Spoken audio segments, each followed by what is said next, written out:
Thank you, Luca. Thank you very much. I won't give you, I know you always look forward to them, but I won't give you any broadcasting and digital highlights today because we have two guests here who can do it for me. So that's much better to get it from, as we say, from the horse's mouth.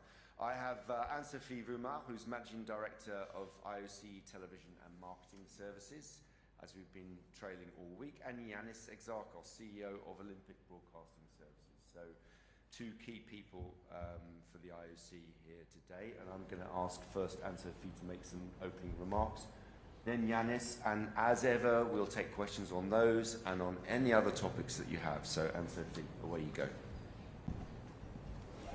Thank you, Mark. Buongiorno a tutti. Good morning, everyone. It's a pleasure to be here with you today, and we will provide you with a quick update on media audiences and fan engagement around the world. It is great to be back here in an iconic Italian backdrop in the heartland of winter sports. I'm sure you all feel the same. We can feel the palpable passion across all venues. I was in Cortina over the weekend, and it was great to see everyone, mixing together, all the athletes and the fans. And really what you can see is that the Olympic Games are stronger than ever. And we see this passion and the fact that the Olympic Games have such a success is absolutely translating into great audiences. And Mark, you've been stealing my thunder a little bit every day in all the press briefings. So it's difficult for me to I want to re-emphasize the real success that we have here today through our media rights holders and the audiences. We have 24 media rights holders and over 80 sub-licensees that are covering those games and bringing this broadcasting to billions of people across the world on all possible platforms. And what we hear from them, and I was even with them yesterday, all of them together, and really what they're telling us that is those games are exceeding their expectations, whichever part of the world, even in the time zones that are maybe a little bit more complicated for them. So what we are witnessing is fantastic audience across the world. We have plenty of information my team can provide you if you need any specific information for a specific country, but I just wanted to highlight a few of them which I thought were really very important to highlight. First, Italy. Our gracious host, I think we see a lot of passion from the Italians, and as of the latest information we have is that over 2 out of 3 Italians have at this point watched the coverage of the games. It's still ongoing, so we expect those numbers to be even rising. So this is actually higher already than the Paris 2024 Summer Games, so great audiences for Italy. And Italians, we here have watched more coverage of the Milan Cortina 2026 Games, more than the 3 previous Olympic Winter Games altogether. So huge success here in Italy. I think how well they're doing on the field of play, and the medals of course contributes, but we're so happy for our host.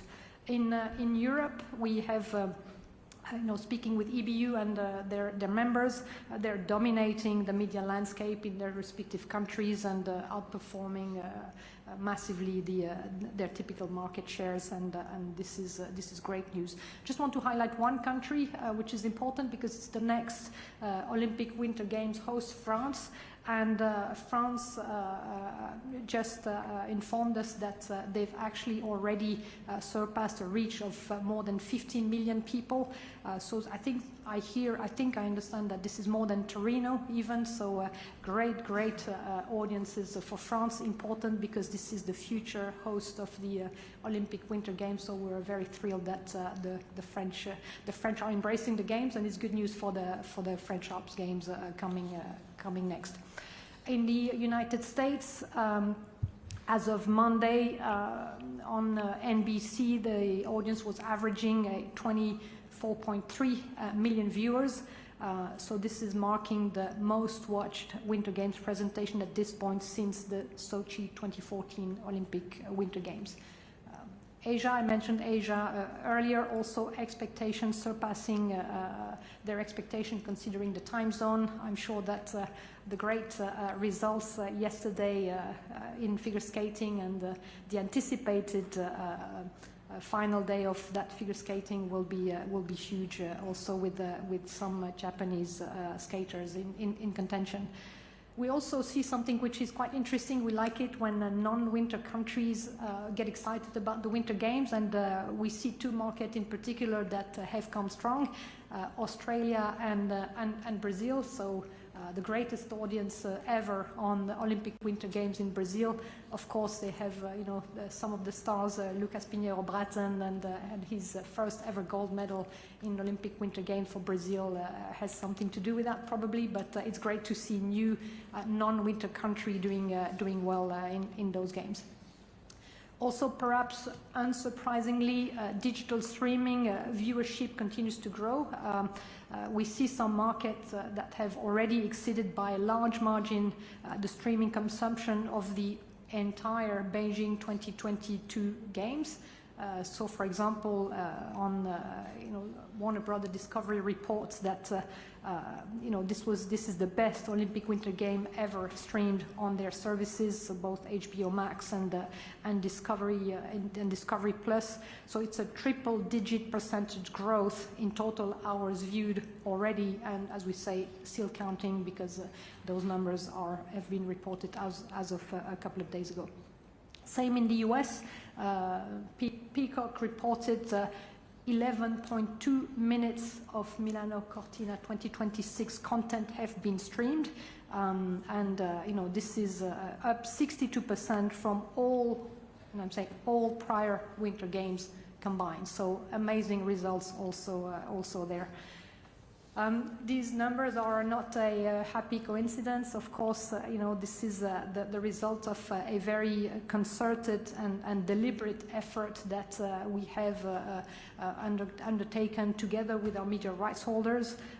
We have worked with them not only, of course, on the coverage and we know that those numbers have been strong, but we have also really partnered with them together with the world's largest social media platform to making sure that those games go just beyond the sport. And then we have also worked with the athletes, making sure that the athletes who are our best ambassadors have more opportunities to engage with their followers. We have since Paris 2024 worked on our social media guidelines that enable the athletes to post a lot more content on their own platforms natively. And we have also worked with the largest social media platforms in the world to making sure that that content actually gets surfaced more easily, which raises the profile of the athletes. Also with our media rights holder and our own efforts, we have been running since Paris 2024 something very successful, which was the creator programs. So we have over 100 creators that are around the different venues creating content. This is content that is targeted at a newer, younger audience, and we collaborate also with the big social media platforms to making sure that that content actually attracts attention and actually creates and generates curiosity to the sports that then generates the audience across the different media rights holders. We've also continued engaging with, I would say, non-traditional platforms. So we have a very successful, dedicated experience on the Brookhaven game for those who are active on Brookhaven or have children that are active on Roblox. And that experience is quite amazing. We have already had over 1.3 billion visits from around the world. So this is about 60 times the number of visits that we had in Paris. So great experience there. If you want to test the Brookhavens, I encourage you to go and test it.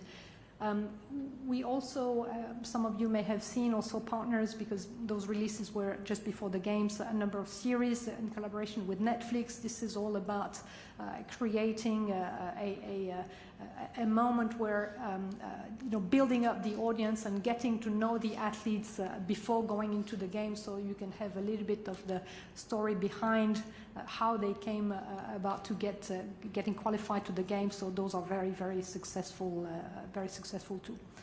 Also important to mention our worldwide Olympic partners. I'm sure you've seen across the different venues here in Milano.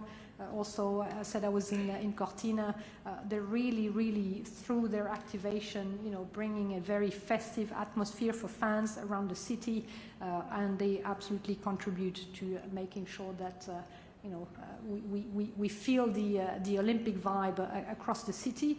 But not only, it's more than just a marketing relationship. It's also a partnership, and we absolutely love working with them because they contribute to our delivery of the game. So through their products, their services, their technology, and their expertise, they're a key delivery partner for us for those games. And finally, I will also say that maybe the best testament for how successful those games are and the engagement around those games is the success of the licensing programs.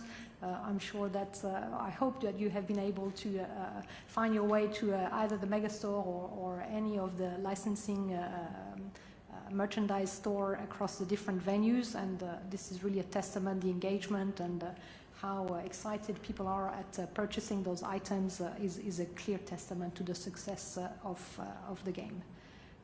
That's it for me. We'll hand it over to Yanis for his update. Thank you. Thank you very much, Anne-Sophie. Buongiorno a tutti. Good morning, dear colleagues. This very, very satisfactory view that Anne-Sophie presented is also reflected on what happens on the digital front. And I would like to share with you, on behalf of a very wide team within the IOC, a team of OCS, the team of digital engagement and marketing, ITMS, but also colleagues from other departments that work in this synergistic digital direction. Some of them are here with me, and I want to thank them for their work. So let's have a look at what happens on the digital front, starting with the Olympic platforms. First of all, with the Olympics.com platform, the IOC direct-to-consumer platform that, as you know, carries during these days also the website of the Games. As of the Games of Tokyo, the IOC has started delivering that, assisting the organizing committees to have much wider engagement with the audience. So what we see there is that as of yesterday, this Games platform has exceeded 1 million unique users. This needs to be compared with what happened in Beijing when we had, for the total duration of the Games, 68 million unique users, and we still have 5 days to go. So it is for sure that this will be a record-breaking number. Important to note that this platform is not the same in each part of the world. If you access the platform in Italy, it's one thing. It has a focus in Italy. If you access in the United States, it's different. If you access in Japan, it's different. It's a massive work of localization, of offering to the audience what is relevant to them. And just to give you an idea about what it takes, so far this platform has published 8,400 articles, more than 8,600 videos, and we have conducted more than 900 interviews with athletes. It's an athlete-centric effort across the whole world. Also, one important factor that we have launched in this platform for the first time is the Olympic GPT. This is a wider effort that's being led by our colleagues of the technology department of the IOC, Ilario Corna and his team, and we are offering for the first time on the platform the capacity to viewers to have a conversational agent that can provide any information, any accurate and quality control information around the Games and around the Olympic movement. And we see very long periods of engagement on that. So people who enter actually spend a lot of time conversing with Olympic GPT. The app of the Games has been during this month the first app in terms of downloads in more than 75 countries around the world. Let's move on a little bit to social media, where there is another big success. There we see that the postings of our social media teams have achieved more than 9 billion engagements. This is already double the number of what was achieved in Beijing. It is important to know that most of this consumption happens on Instagram, on TikTok, and on YouTube. Actually, on YouTube, I think we have record numbers for in the history of the Olympics, which means also that this audience skews younger, important for the future of our movement. One interesting factor also is the different campaigns that the team has done during these games, which are a little bit different in terms of tone of voice compared to what we were doing in the past. I'm sure that you will all have seen the pasta campaign that the team has prepared, which has gone viral and which is the culprit for us needing quite a bit of diet after these games, through the overconsumption of Olympic pasta. The fashion showcase, where we engaged with national Olympic teams and presented their uniforms in this city, which is a city of fashion, and also in general celebrating these games in Italian style. However, the digital engagement does not stop on the core IOC platforms. It extends, and that's the important thing, on the wider Olympic movement, starting, of course, with the athletes. So here we see that we have a record-breaking 1.4 billion engagements from postings from the athletes themselves. This is very important, as beyond, a few big stars, this enables athletes to really become far more prominent around the world. We know that, unfortunately, many countries discovered national heroes during the Olympic Games. But it's great that the Games will help all these athletes to have and keep a following through their digital platforms further down beyond the Games. More than 12 million social media posts have been posted already about these Games around the world, which is a record-breaking number for a Winter Olympic Games. I said, and I think this is what Anne-Sophie also highlighted, that the efforts that we're now doing in terms of engagement are movement-wide. It's not just the IOC, it's not the Organising Committee, it's not OBS, it's not OCS. We embrace and we work synergistically with all our partners. First, of course, with the media rights holders, and Anne-Sophie described what the success there is. But I would like to particularly highlight the digital collaboration that we have with all our top partners. Here in Milan Cortina, there are 27 individual digital campaigns that have been launched with our partners. Let me just mention, the victory selfie of Samsung.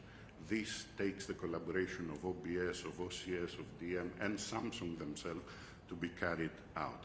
And I think this is great because it creates so much more impact in terms of engagement of the audience. I would like to mention the P&G Athletes for Good program, Deloitte's First Effect. Deloitte is the new technology integrator for these games. They have done a brilliant job, not just in supporting the technology of the games, but also engaging with audiences. Omega's Record Alerts, and so many others. The same is the case also with international federations and national Olympic committees that I think are doing an effort on the digital front, unlike what happened in any previous games, with the support from our teams, from the IOC, in terms of content and details. Anne-Sophie mentioned about the importance of the presence of digital creators that we have had in these games. Just to mention that a few of these images, like Snoop Dogg's or like Sun Hoon's, have gone viral, at least in several parts of the world. Anne-Sophie brought to you some numbers from the media rights holders, numbers from traditional broadcast and from streaming. I presented to you a few key numbers on digital. For those who believe that it's one or the other, that it's a transition from broadcast to digital and so on, this is not the Olympic story. The Olympic story is that the whole Olympics are growing. So all different platforms of distributing content and enjoying and consuming content are growing in parallel. Why? Because the Olympic brand is a universal brand, also universal in terms of demographics. It is one of the few remaining audience aggregators in the world for people who are from 6, 7 years old all the way to their 90s or 100s. And of course, this engagement happens through different media. The big success, I think, of Milan Cortina is the fact that across all media, the numbers have been record-breaking. It's not just a transition, it's that all boats have been lifted. Thank you for your attention. Very happy to take any questions with Anne-Sophie. Okay, thank you very much. As I said, any questions on anything, but let's try to start with broadcasting, digital and marketing. Yes, Reuters, first question. Carlos Como from Reuters. Question for you, Mark, but a question first for Anne-Sophie. In Paris in 2024, you mentioned about the need to open up opportunities for stakeholders, especially sponsors. We've seen sort of a similar situation here as in Paris with a bit more visibility. Your program for LA, how dependent is that on the review of the top program that will come in June, and whether that is sufficient time to carve out a completely new strategy for product placement or stakeholder visibility at the Games? And one for Mark, if I may. Ukrainians have said they're being discriminated against with a decision by the IPC to allow the athletes in. Russian athletes here at the Games have said this is a fair decision. Do you feel that the IOC has discriminated against Ukraine? Thank you very much. I go first, and maybe I go first, and I first have to correct one information I think that I said earlier when I was speaking about Peacock. I was reporting on 11.2 number, and those are billions. This is billions of minutes, and I think I probably said millions, but I just wanted to correct that. So thank you for giving me the opportunity to correct that number for Peacock. On your question, yes, we continue to open up those opportunities for partners. You probably would have seen that there are different things that we have implemented for these games. So, for example, at figure skating, you've seen that we've worked extensively with our partner P&G to organically introduce the presence of puffs at the Kiss and Cry, which is a natural place where there is so much drama in those areas. So we continue to do those, to look with every one of our partners what are the opportunities for those partners to be organically be present and supporting us in those games. Another one is we used to have, we have introduced the Athletes Moment, I think with Yanis in Tokyo 2020. Our new partner TCL really embraced that moment and wanted to partner with us to make that moment even more special. And I think we had about 1,000 athletes who registered to be appearing on that moment with their families in case they were going to medal. So this is a huge success, and those are the type of things that we want to continue doing. Same with Allianz. Also, we've worked with them. You've probably seen, in the lead up to the competition, the areas where the athletes are preparing. So we call it the readiness zone. Wanted to provide those athletes with an opportunity to feel that there is a dressing up of those areas and they feel special in those areas. And we work also with Allianz in order to do that. And we're continuing to work with every partners to do that. So about the future, yes, you know that our new president, Kirsty Coventry, has launched a Fit for the Future consultation, and those are the type of things that we will be discussing as part of this consultation in the future, and with really always in mind that we want to continue to actually celebrate and and be proud of what our partners are doing with us, while at the same time, I would say, be mindful of the legacy of those games and the uniqueness of the presentation of those games. Carlos, just to... Mark, if I may, just a second, because I think I failed also with a number. If I have said 1 million unique users for the platform, it's 100 million users against 68 million users in... sorry, with all these zeros and numbers towards the end of the games, it gets can be complex very sometimes. heavy. Carlos, just unusually, I'm going to ask you for clarification. Sorry, was it discrimination? Discrimination of the Ukrainian team here. In general? In general, yes. Okay, fine. Yeah, no, I mean, obviously I don't want to kind of rehearse all the answers I've given before. It's based on the Olympic Charter, and the interpretation of the Olympic Charter can obviously always be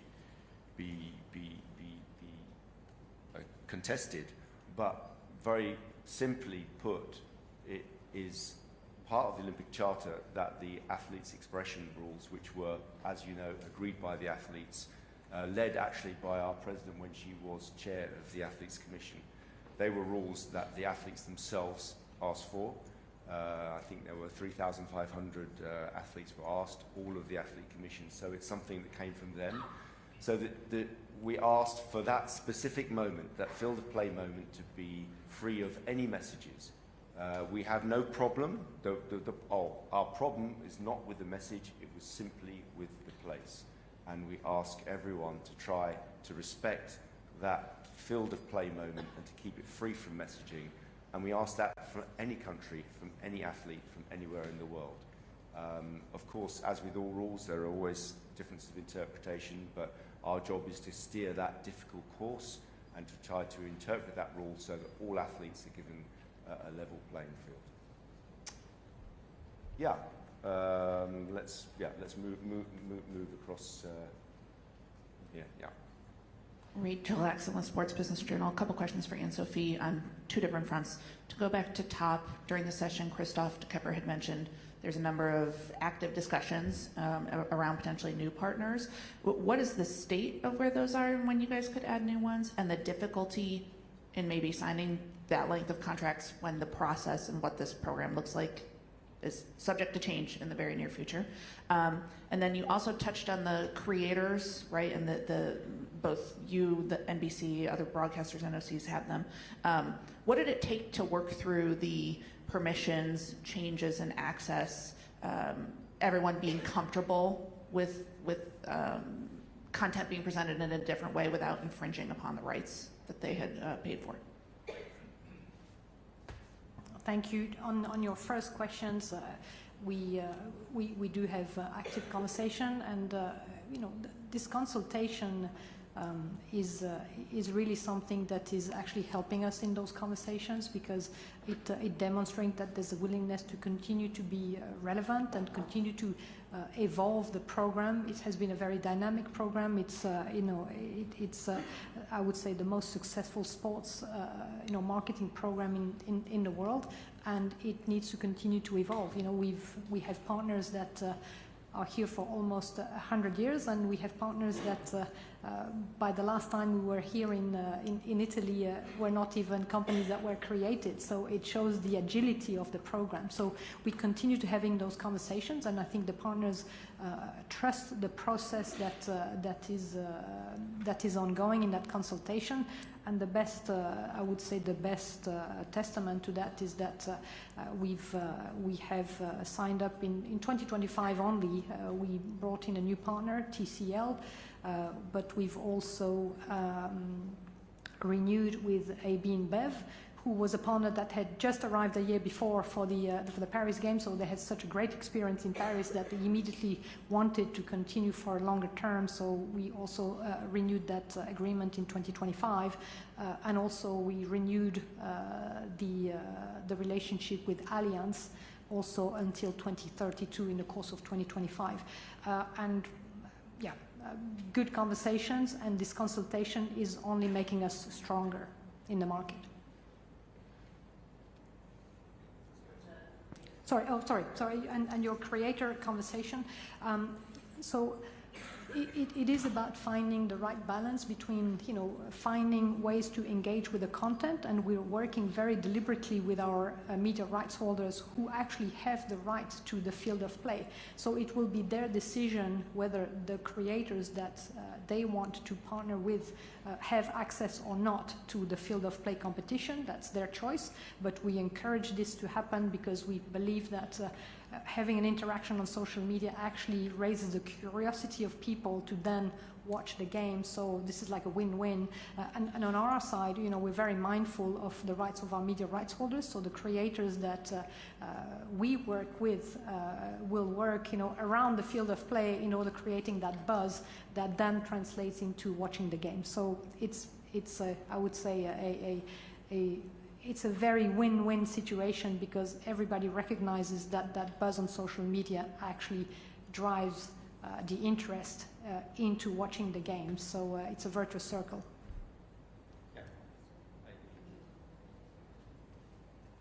Thank you very much, Graham Dunbar from the AP. A question, one for each, if I can. On top sponsors, just put in a historical context. The Louis Vuitton film in the opening ceremony seems to have been a bit of a before and after moment in terms of what might be possible in the future. Once upon a time, 11 top sponsors seemed to be the norm. Now it feels like not a problem, so fewer than you'd want. Had you wanted to get an extra sponsor signed for these Winter Games, and is the dynamic discussion about how the products can be included sort of been a complication in that? And for Yanis, but the Swiss TV commentators clearly tried to thread a needle by citing the athlete's social media post back at him. Are you happy and comfortable with how RTS have dealt with the issue? And does this point to, with many more countries and more broadcasters involved in Los Angeles, there are going to be some interesting discussions with the the rights holders ahead of Los Angeles because of this case?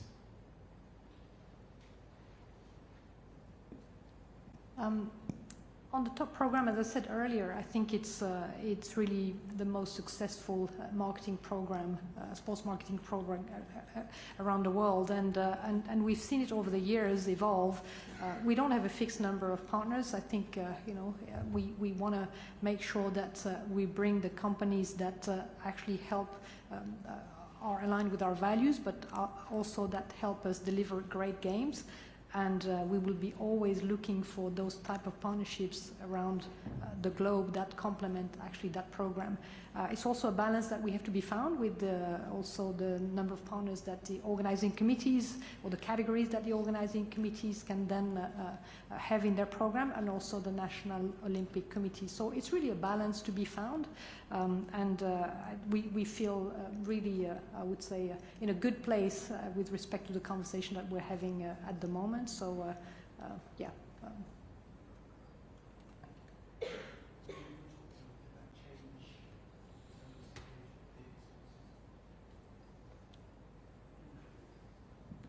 Just in the historical context, did the Louis Vuitton film in the opening ceremony in Paris, did that change things, that like open the door to so many more possibilities for the No,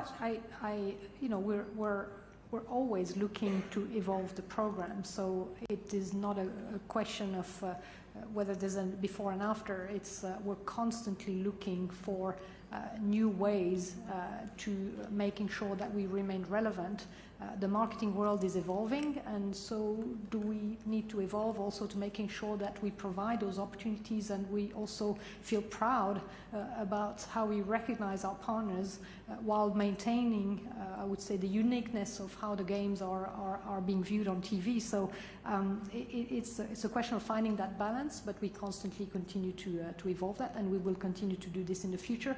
And this consultation, Fit for the Future, will actually help us doing that. Regarding the commentary on RTS, as you understand, I would probably be the last person to have a strong opinion on what should or should not be said. That my job and our job is to provide the opportunities to broadcasters and commentators to have sufficient information to cover in the best possible way the competition and the sports. I believe that RTS themselves have removed from their platform the specific video. This has been their choice. The Olympic Games is the largest congregation of media in the world, and they operate on the basis of having, you know, the largest variety of voices. But I think, as Mark has been repeating many times in this forum, there's always a place and a time for everything. It's the choice of everyone, but you know, there's a place and a time for any comment to be made. But if you expect from us to be dictating to the commentators what they say or they don't say, we are not the ones. Yeah, I mean, we were asked that question yesterday, just to say, as Yanis said, once again, we're not going to give a running commentary on commentaries by anyone, including the journalists here. You wouldn't expect us to give a commentary on what you say every day. Wouldn't be correct of us to do so, Phil. Yeah. Philip Barker, just to pick up on the whole marketing thing, I've noticed that there seems to be a distinct difference. You go to ice hockey, they mention Coca-Cola. You go to speed skating, it's much more discreet. One, is there a sliding scale from different sports that you're considering what you allow and how it's done? And two, are you taking note of some of the worst case scenarios? I'm thinking things like the IPL, where it's very, very in your face. We've even got in ITV Rugby in Britain, you've got split screens now during the match and so forth. Are you sort of monitoring all these and going, this will not happen, we will sort of draw up rules that will take account of those things?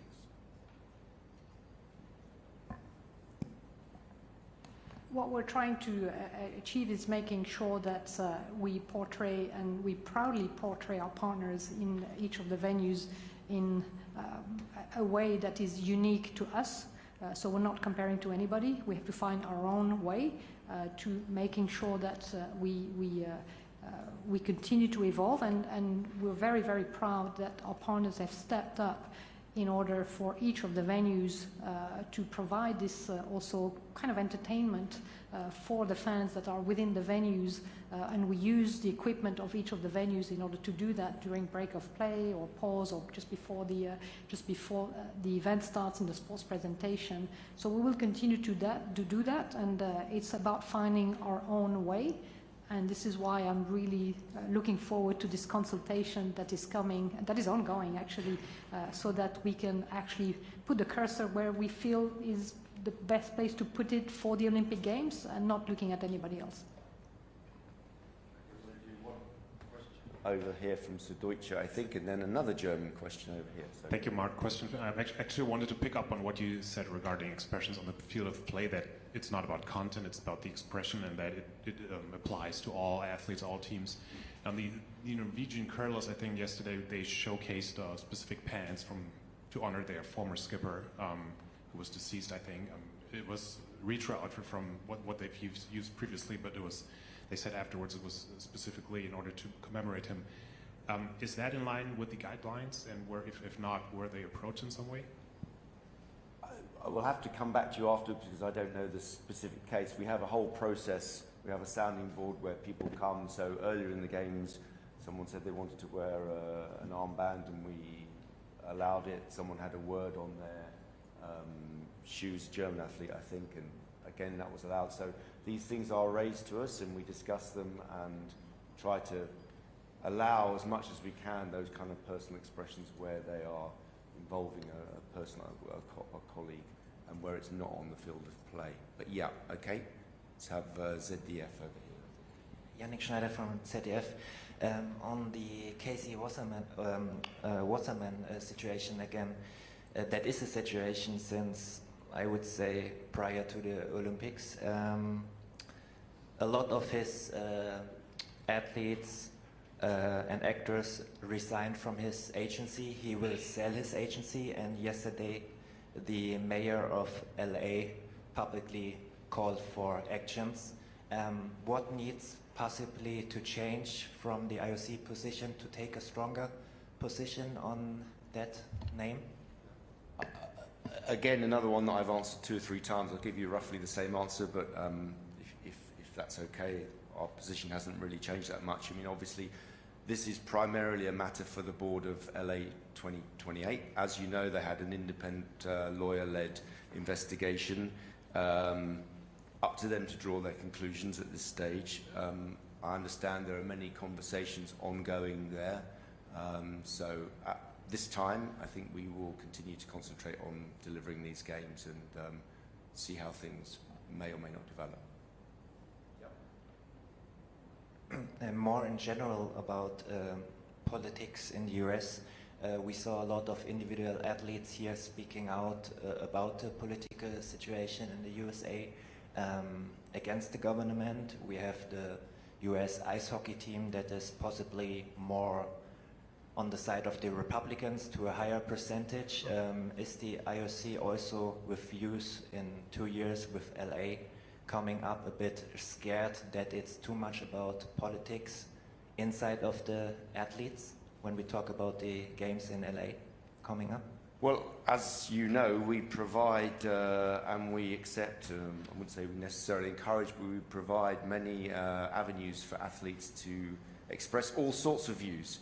US views, African views, Middle Eastern views, wherever they can speak in the mixed zone, they can speak on social media, they can speak in the press conference, they can speak to you in interviews. So we wouldn't presume to intervene and tell them what to say or not to say.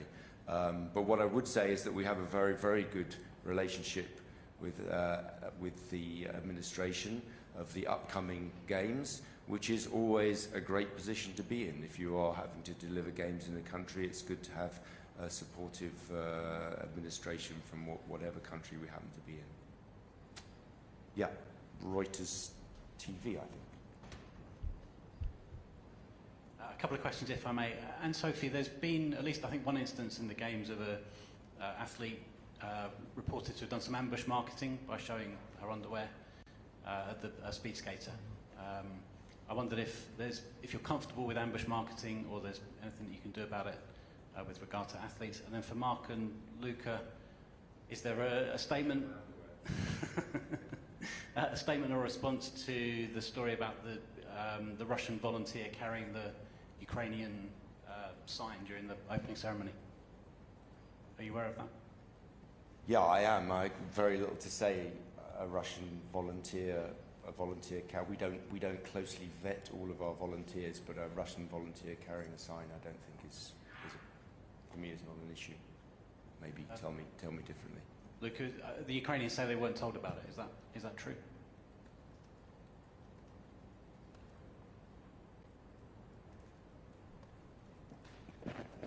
Ritardo della traduzione. Devi considerare che alla cerimonia sono stati coinvolti oltre 1200 volontari che hanno operato e lavorato per renderla unica. Non siamo ovviamente al corrente di ogni singola storia, quindi sì, confermo che l'abbiamo anche noi scoperto leggendo le sue dichiarazioni. Ambush marketing question. Speed skating. Sorry, I'm not an expert on speed skating, but what I understand is that this is normal practice for speed skaters when they finish their race, because the suit, I think, is very tight, and they've just performed. So from what I understand, this is normal practice, and this is not a case of ambush. Okay, I think we're coming elegantly to an end. Okay, thank you very much. Thank you very much to our guests today. I won't have anyone to trail. Did we mention about Real Madrid last night? About Real Madrid? I didn't. Because people are I didn't hear that, immersed Yannis. in the game. Sorry, going to have to cut you off now. Yeah, they have lost track of what happens in the world. Okay.